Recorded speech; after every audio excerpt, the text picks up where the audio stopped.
आपको पता है न्यूरोलॉजिकल डिसऑर्डर क्या होता है? दरअसल हमारा नर्वस सिस्टम दैनिक जीवन में शामिल कई स्वैच्छिक और अनैच्छिक गतिविधियों को करने में मदद करता है।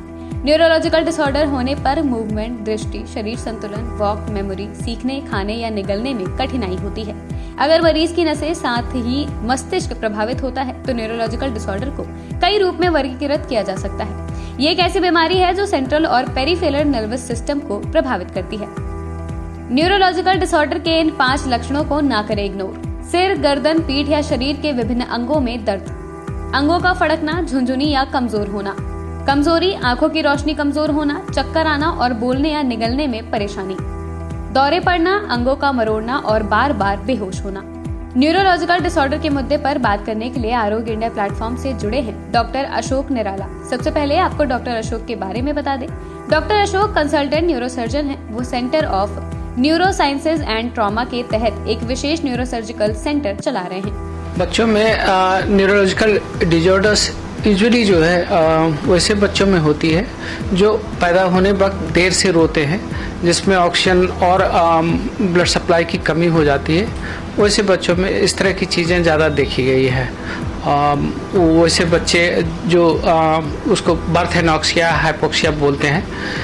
और इन तरह के बच्चों में यूजुअली जो है बोलते हैं कि डिलेड डेवलपमेंटल माइलस्टोन्स होता है, जैसे बैठने का टाइम, खड़े होने का, चलने फिरने का, बोलने का सब समय जो है थोड़ा और बच्चों की अपेक्षा डिले हो जाती है।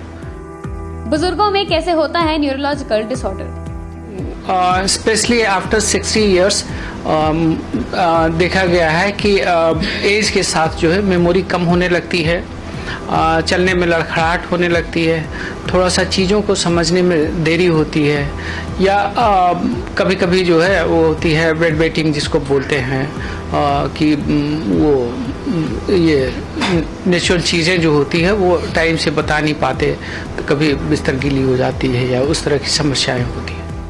न्यूरोलॉजिकल डिसऑर्डर का कैसे होता है इलाज? इस तरह के पेशेंट में सबसे जो जरूरी है बेसिक जो है ब्रेन की जांचें, खास करके जो है सीटी स्कैन या एमआरआई, उससे जो है मोटा मोटी आइडिया लग जाता है कि बच्चे में या बुजुर्ग में किस तरह की समस्याएं हो सकती है। और उसके अलावा जो है कुछ जो है ब्लड के टेस्ट होते हैं, खास करके बच्चों में जो डिलेड डेवलपमेंटल माइलस्टोन वाले बच्चे होते हैं, उसमें थायराइड हार्मोन की कमी देखी गई है, जिसको हाइपोथायराइडिज्म बोलते हैं। ये बहुत ही कॉमन कारण है इंडिया में, जिसमें जो है बच्चे मेंटली रिटार्डेड होते हैं और डेवलपमेंट डिले होता है। उसी तरह जो है बुजुर्ग में सीटी स्कैन, एमआरआई से मोटा मोटी आइडिया लग जाता है कि एज रिलेटेड चेंजेस कितनी जल्दी हावी हो रहा है उस ये पेशेंट पे। और दूसरा जो है कुछ जो है ब्लड के टेस्ट हैं, जैसे वो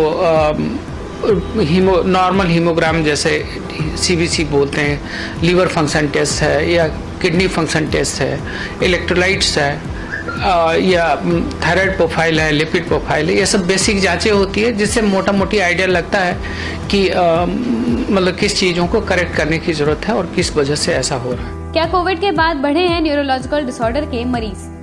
हाँ, ऑफ कोर्स जो है ये कोविड के बाद इस तरह की समस्याएं बढ़ी है, खास करके ये बुजुर्गों में, कि जो कोविड से सफ़र किए थे उनमें इस तरह की चीज़ें ज़्यादा देखी गई है। और लेकिन एक नॉर्मल जो हैं जिनको कोविड नहीं भी हुआ था, डिक्लेयर्ड कोविड नहीं थे, उसमें भी जो है मानसिक समस्याएं, नींद ना आना, चिड़चिड़ापन होना या भूख नहीं लगना, गैस्ट्रिक अपसेट होना, इस तरह की आम समस्याएं हैं, मेमोरी कम होना। तो समझा आपने कि बच्चे हों या बुजुर्ग, दोनों को ही न्यूरोलॉजिकल डिसऑर्डर की समस्या होती है, और आखिर किस तरह से इसका इलाज होता है। कैसी लगी आपको ये वीडियो हमें जरूर बताएं, और किस टॉपिक पर आपको विशेषज्ञों की राय चाहिए कमेंट सेक्शन में जरूर लिखें। फिर अगले अंक में किसी नए टॉपिक के साथ होगी आपसे मुलाकात। धन्यवाद।